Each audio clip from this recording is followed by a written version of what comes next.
There is no Epstein list. Those 5 words, spoken officially by the United States Department of Justice, have sent shockwaves through the nation and across every corner of the internet. In a matter of hours, the decades-old cloud of speculation surrounding Jeffrey Epstein and his deep, dark connections took a sharp turn. What many believed to be the key that would finally unlock the truth, a mythical list of names tied to Epstein's infamous crimes, was declared by the DOJ to be nothing more than a product of internet rumor, media misrepresentation, and wishful thinking. For years, the public imagination has been gripped by this so-called list. It was widely believed to contain names of powerful individuals in entertainment, politics, finance, and even royalty, people who were allegedly connected to Epstein in ways far beyond mere acquaintance. It wasn't just a list in the minds of many. It was a symbol of hidden truths, elite cover-ups, and the public's mounting frustration with a justice system that feels selective and shielded from scrutiny. So when the DOJ officially confirmed that such a list does not exist, not in any official, compiled, or classified form, it didn't just end a discussion. It ignited an entirely new one. And at the center of this unfolding drama is former Florida Attorney General Pam Bondi.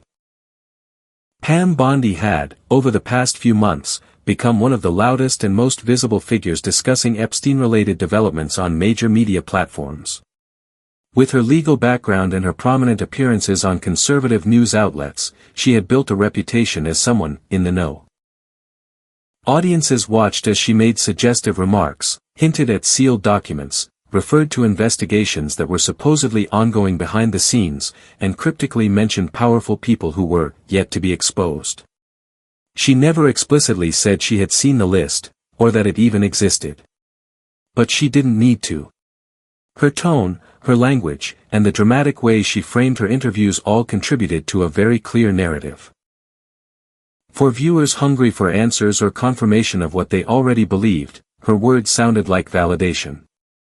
And now, with the DOJ's blunt statement, that trust has collapsed. The Department of Justice didn't mince words in their briefing. They stated that despite public assumptions and online rumors, there is no documented Epstein list. They acknowledged that several high-profile figures were connected to Epstein in various ways, some of which remain under legal or journalistic investigation. But the idea of a single, secret document plotting a coordinated network of criminal activities tied to globally powerful elites, that, they said, simply does not exist. For Bondi, the reaction was swift and fierce. Critics accused her of misleading the public. Social media erupted with backlash, trending hashtags calling her out for what people now see as opportunistic fearmongering. Her previous interviews were clipped and reshared, with viewers isolating the parts where she hinted at more dramatic revelations, coming soon. Commentators questioned her motives, asking whether she was genuinely advocating for justice or merely feeding into conspiracy for clout and media attention. The internet has a sharp memory and a shorter temper, especially when it feels betrayed. Bondi's detractors argue that her public remarks, whether intentional or not, lent credibility to a myth that took energy, attention, and focus away from real issues.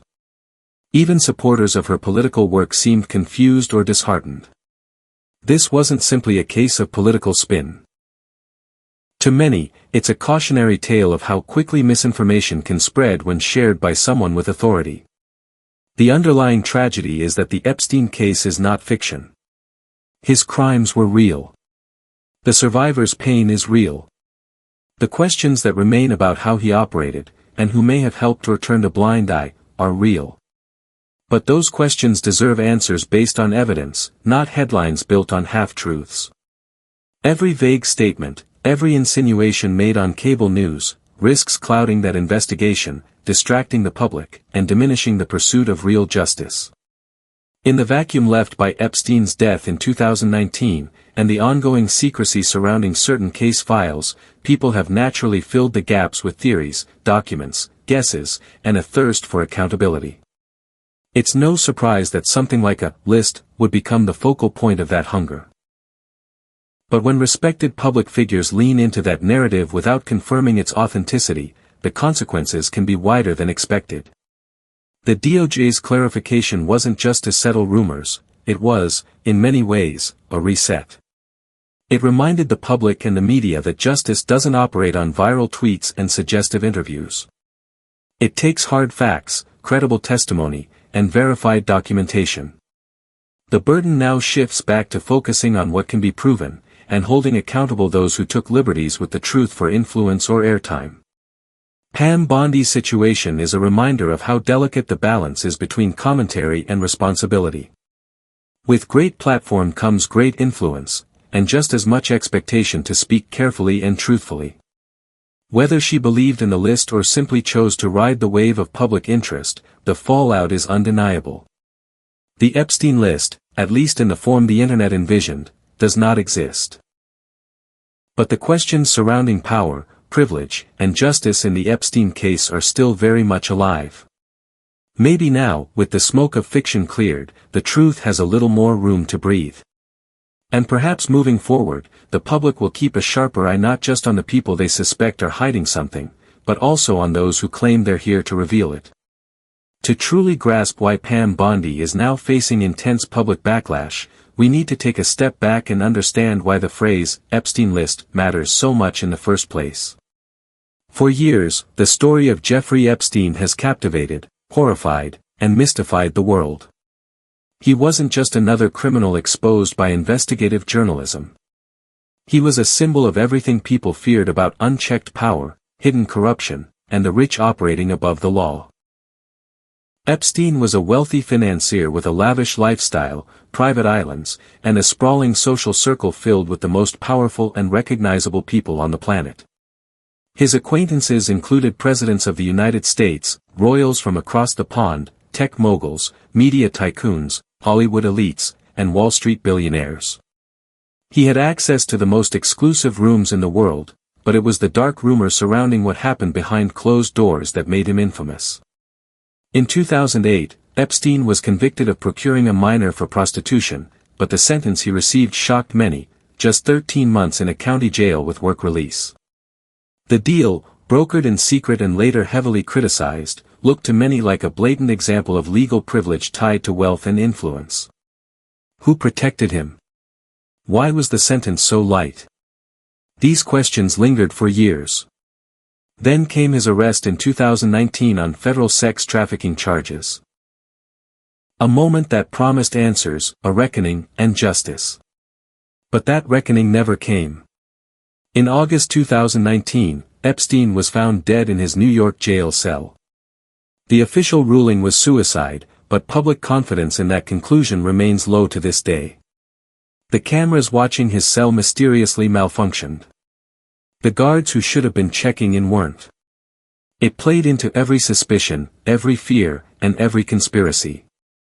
The story was no longer just about Epstein, it had become about who wanted him silenced.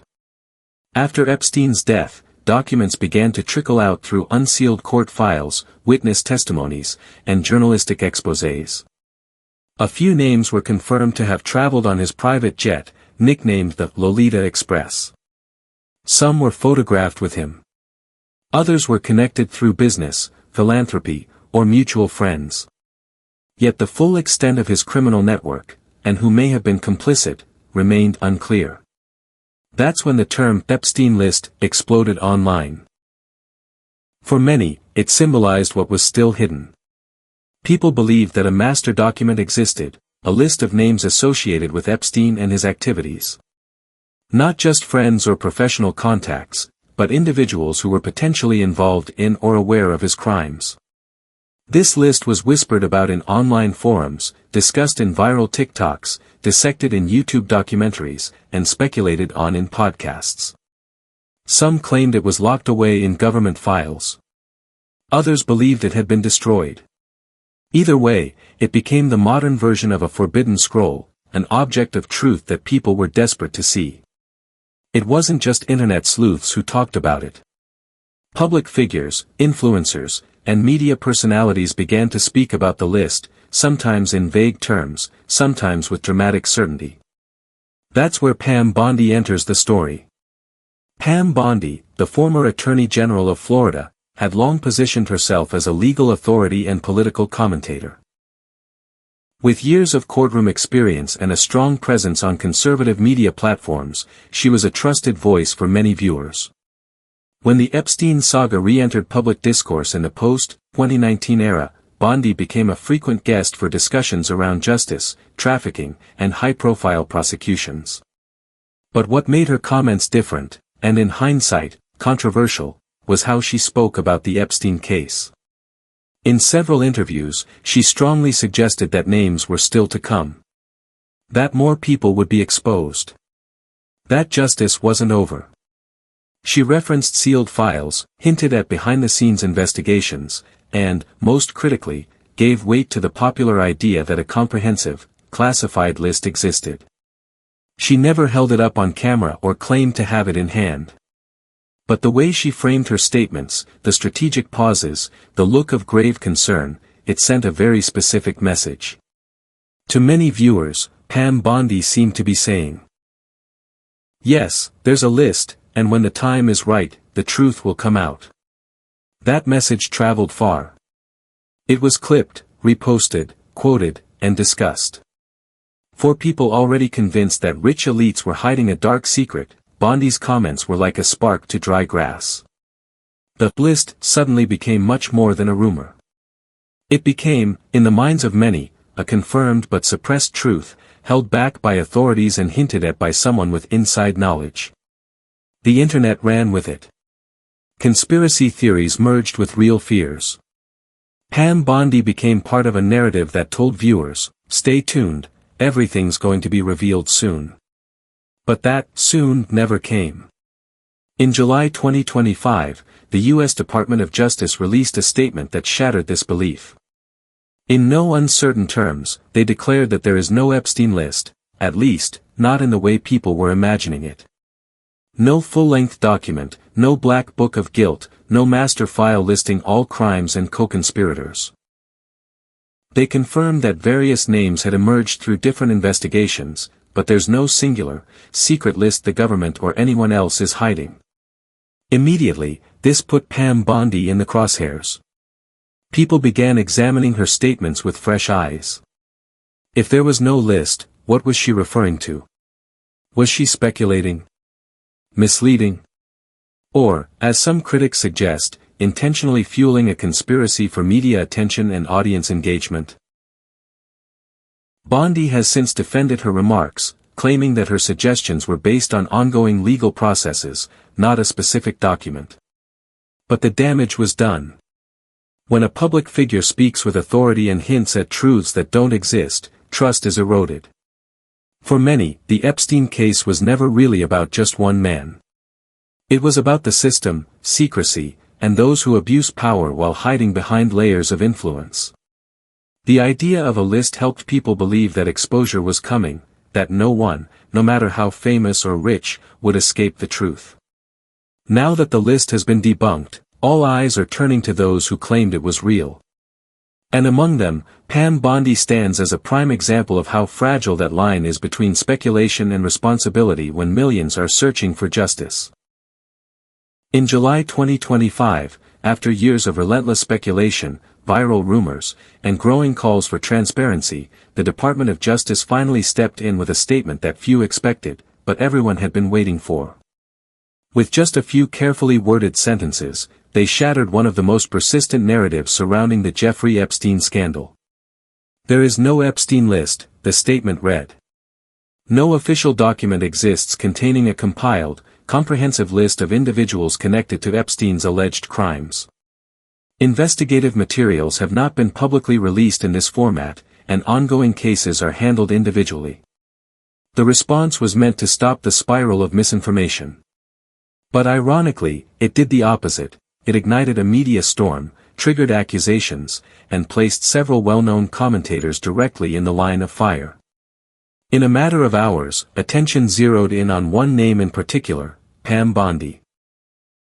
Pam Bondi, the former Florida Attorney General who had since transitioned into a well-known political commentator, had long positioned herself as a voice of authority on law and order topics. And when the Epstein case took the spotlight once again in late 2024 and early 2025, she was ready for it. Appearing frequently on cable news and streaming platforms, Bondi captured wide attention whenever the topic of Epstein arose, often dropping careful but loaded phrases like, "The truth is coming," "There are names we haven't seen yet," and "There are files that haven't surfaced." To many viewers, this suggested that she was referring to a hidden repository of information, a Epstein list, that would soon be made public. She never quite said it outright. She never flashed documents or offered hard evidence. But that doubling down on suggestive language carried weight. Her legal background added a sharp sense of credibility, and audiences hungry for justice and outrage took her words seriously. In fact, Bondi became one of the most shared voices on Epstein-related content on platforms like X, formerly Twitter, YouTube, and Rumble. Clip after clip went viral, with headlines screaming, "Bondi hints at secret Epstein files," or "Pam Bondi says more names will drop soon." Now, with the Department of Justice officially declaring that no such list exists, not as imagined by the public, anyway, those clips don't just seem questionable. Many argue they are outright misleading. Within hours of the DOJ's press release, social media feeds were flooded with montages of Bondi's past interviews. Critics pieced together a timeline showing how frequently she invoked the idea of unnamed individuals, unseen files, and high-level people still connected to Epstein's crimes. Public watchdog organizations and media analysts began calling her out directly. What was once seen as insight began to look like imagery designed to provoke, not inform. Comments poured in. Many asking the same tough but obvious questions. Was Pam Bondi knowingly spreading misinformation? Was she playing to a certain audience's desire for a deeper conspiracy? Or worse, was she milking a horrific criminal case for views, credibility, and political clout? Among the most damning accusations were those claiming that Bondi blurred the line between fact and speculation intentionally. Viewers recalled how she would begin with a fact, then pivot to, "What we're hearing," "What could come next," or, "What some believe may still be uncovered." The language was careful, maybe even legally cautious, but its real-world consequence was vast misinformation, amplified by millions across social platforms.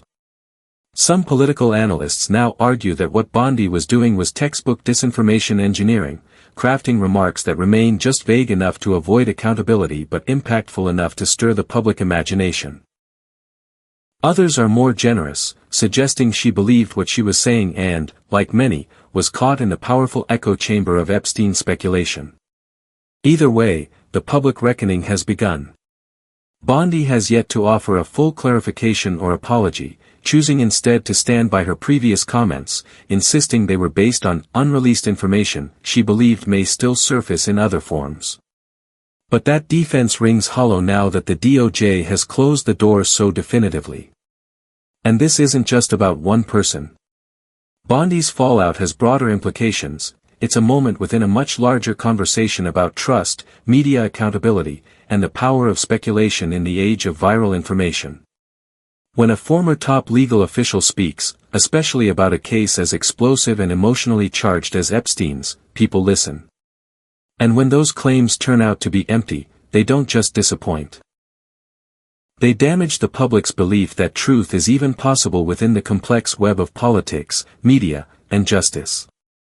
As the dust continues to settle, many observers are calling this a watershed moment for online misinformation. And Pam Bondi, whether she intended to deceive or not, has now become a central figure in a growing debate about media ethics, responsibility, and the boundaries between commentary and conspiracy. The Epstein case was always about more than one man. It's about a system, one of concealed power, unaccountable elites, and a slow-grinding pursuit of justice. The DOJ's statement may have ended one myth, but it ignited a new search, not just for hidden names, but for who is telling the truth, and who is playing the public for clicks. With the Department of Justice officially calling the much-hyped Epstein list a myth, Pam Bondi is now at the center of a firestorm, one she may not be able to walk away from unscathed. The backlash was swift, intense, and widespread. Almost immediately after the DOJ's statement, the internet erupted. The trend #PamBondiLied began circulating rapidly on Twitter, now known as X, with users digging up old interview clips of Bondi where she confidently suggested more names were yet to come and that the public had only seen the tip of the iceberg. Her tone in these interviews was often ominous and knowing, leaving many audiences with the clear impression that she had access to something the rest of us didn't. Now, with federal officials saying flat out that no such list exists, those same clips have taken on a very different tone, and viewers aren't reacting kindly. Activists and commentators quickly jumped into the fray, accusing Bondi of doing irreparable damage, not just to the public discourse, but to the very victims of Jeffrey Epstein's real crimes. Instead of helping to keep the public informed or holding powerful figures accountable, they say Bondi chose to inflame conspiracy theories that distracted from real investigations. To them, this wasn't a simple case of someone misspeaking or speculating. This was a deliberate, calculated move to align with a popular narrative that was getting clicks, ratings, and applause in certain media spheres.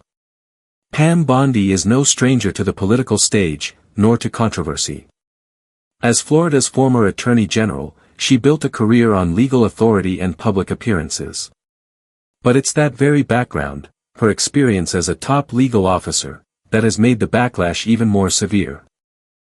Legal professionals are now openly criticizing her, arguing that someone with her credentials should have known better. Former prosecutors, attorneys, and judicial analysts have taken to TV panels and online forums to express frustration. Her role wasn't just to shape political opinion, it was to protect the integrity of the law. And in their eyes, spreading or even alluding to unverified claims at such a high level, especially regarding a case involving sex trafficking and high-profile abuse, is unacceptable. Bondi's critics say she didn't just overstep, she betrayed the trust placed in her by the public. One major frustration is the platform she used to amplify her message. Bondi has been a regular guest on prominent right-wing media outlets, comfortable in conversations where deep state theories and elite cover-ups often take center stage. In those circles, the Epstein list narrative wasn't just popular, it was taken as truth. And Bondi, knowingly or not, helped feed that belief. Critics argue she used her legal past as a shield, giving her just enough credibility to suggest that she knew something the rest of us didn't. Rather than sticking to hard evidence or court-released documents, she leaned into insinuation and ambiguity, a tactic that worked well for the attention economy of viral politics. Her appearances were shared widely, often clipped with captions like, "Bondi exposes what's next," or "Big names still to come." But now, with no list to reveal, all those dramatic moments seem like calculated theater. And when confronted about the DOJ's findings, instead of walking back her remarks or offering clarification, Bondi doubled down. She insisted that just because the DOJ says there's no Epstein list, doesn't mean we've seen the end of revelations. Her defense was that individual names could still emerge through litigation, court filings, or journalism. And technically, that might be true. Epstein's connections were wide, and new details do continue to surface in certain legal cases. But to many, her response felt like a deflection, not an admission. For a growing number of people, the damage has already been done. Bondi's persistence in holding on to the idea, even loosely, despite clear evidence to the contrary, has further eroded public faith, not just in her, but in the broader fight for truth in the Epstein case. The original story was always rooted in real, horrifying crimes committed by a powerful man. He was convicted. He was federally indicted. There are survivors whose testimonies deserve to be heard and honored. But when public figures like Bondi lean into unverified mythology over verified facts, they risk turning that tragedy into a sideshow. This doesn't just impact how we remember Epstein, it affects how future cases of abuse are viewed. If every powerful abuser becomes the focal point of overblown conspiracy rather than truth-seeking, justice gets lost in the noise. And that's part of why the criticism of Bondi has been so loud, not just from liberals or centrists, but even from individuals aligned with her own political leanings. This is not a left versus right issue, it's an issue of credibility, accountability, and the ethical use of influence. Pam Bondi is being accused of doing exactly what activists and journalists fighting for survivor-focused justice have warned against for years, turning a real tragedy into conspiratorial entertainment. Tapping into people's outrage not to inform them, but to attract them. And while conservatives, progressives, and independents alike have expressed interest in uncovering the full truth about Epstein's network, many now feel betrayed that prominent figures like Bondi may have used the case more as a talking point than a cause. It's unclear where Bondi goes from here. Her regular spots on political talk shows may continue, especially if her audience remains loyal. But the broader media landscape is shifting, and public patience with misinformation, especially surrounding such serious and triggering topics, is wearing thin. Whether or not Bondi ever formally apologizes may not matter much now. Her credibility in the ongoing Epstein discourse has taken a major hit. And her status as a trusted legal voice has been, in many circles, permanently damaged. In the end, the Epstein case was supposed to open doors, not just into elite circles of abuse, but into how we as a society handle power, truth, and justice. When people in positions of influence distort those doors for the sake of drama or attention, they don't just mislead the public, they silence the very truth they claim to support. Pam Bondi may have thought she was shedding light. But now, many believe she only added to the darkness. So, at this point you might be asking yourself, why does it even matter? Why should we care whether or not there's really a Jeffrey Epstein list? And why is it such a big deal what Pam Bondi said in a few interviews or TV appearances? Let's break it down. Because this actually does matter. And maybe more than you think. First, let's start here. The Epstein case isn't some internet conspiracy, or a viral meme people casually post about. It's real, terrifyingly real. A convicted sex offender, Jeffrey Epstein, managed to operate an international human trafficking network for years, allegedly aided and enabled by a web of high-powered connections. Multiple survivors have bravely come forward to share their abuse. Families have been torn apart. Real harm was done. Repeatedly. Systematically. Their stories deserve more than speculation. They deserve truth. They deserve justice. Here's where the issue of the so-called Epstein list comes in.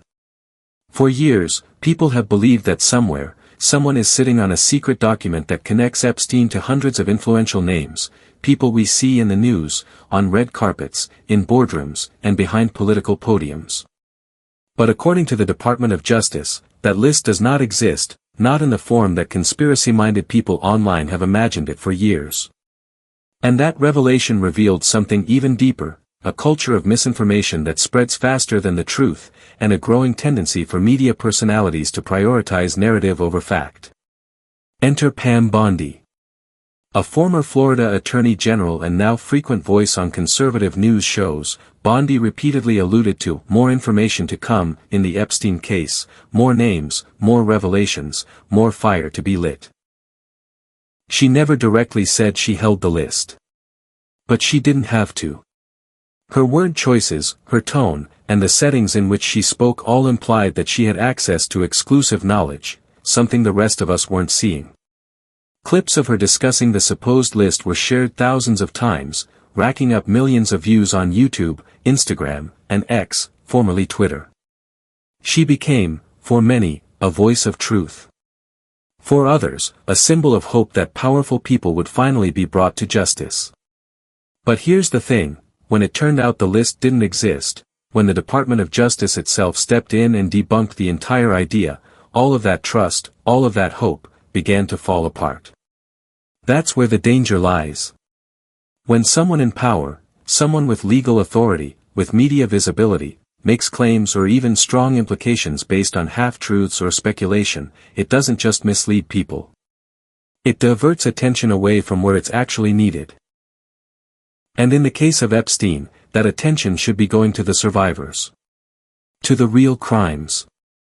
To the people who are still aiding investigations, filing lawsuits, and building cases. When public discourse focuses instead on a fictional list that doesn't exist, it becomes noise. And that noise drowns out the real voices. It silences victims.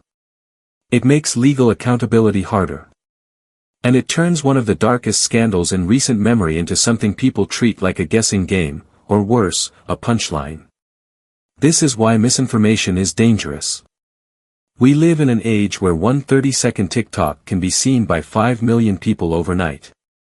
One comment, one soundbite, one clever tweet, can alter public opinion in ways that ripple across culture and politics. But when that single clip is built on falsehoods, it doesn't just mislead.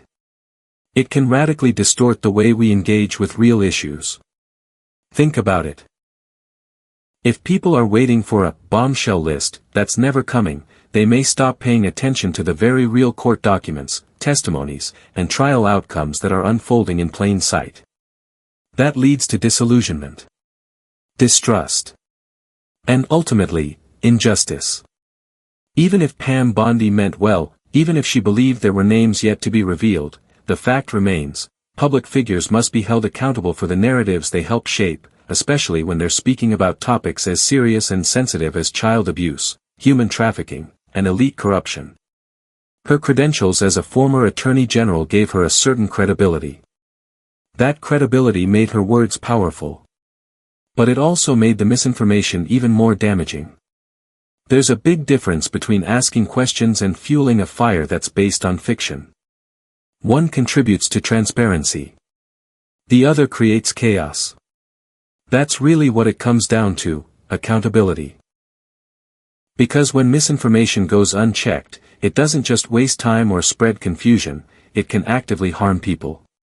It can discredit prosecutors. It can pressure survivors to speak up only to be drowned out by conspiracy theories. It can keep powerful institutions from being scrutinized in the right way, because the public is too focused on myths, not reality. And perhaps the most important reason we should all care is this: the public deserves the truth, whether you're left, right, independent, apolitical, or somewhere in between. We all want to live in a society where the truth matters more than views, more than retweets, more than ratings. No person should be able to turn someone else's trauma into a media talking point just to boost their career. People don't want clickbait. They don't want speculation packaged as insider knowledge. What they do want is justice. They want to see actual investigations followed through. They want real answers based on evidence. They want those who enabled Epstein to be held accountable. And when someone in a position of power like Pam Bondi contributes to a narrative that leads people away from truth, and toward sensationalism, she's not helping the pursuit of justice. She's hurting it. So yes, it matters. It all matters. The words we say. The stories we repeat. The credibility we lend to the people who say them. Because behind all of this is something very real, something we must not forget. This isn't about lists. This is about lives that were broken. People who are still healing. And justice that still needs to be served. So, where do we go from here? Pam Bondi may be denying the damage, but the DOJ made it clear, there is no official Epstein list. It's time to refocus on facts, not fiction. White heavy checkmark. What do you think? Did Pam Bondi go too far? Was she misleading, or just repeating what she heard? Drop your opinions in the comments below. Thumbs up, like the video if you believe truth and accountability matter. Loudspeaker, share this story so others stop falling for conspiracy hype. Bell, subscribe for more real talk on the biggest stories in politics, media, and justice. Victims deserve justice. The public deserves truth. Let's keep holding the powerful accountable, no matter who they are.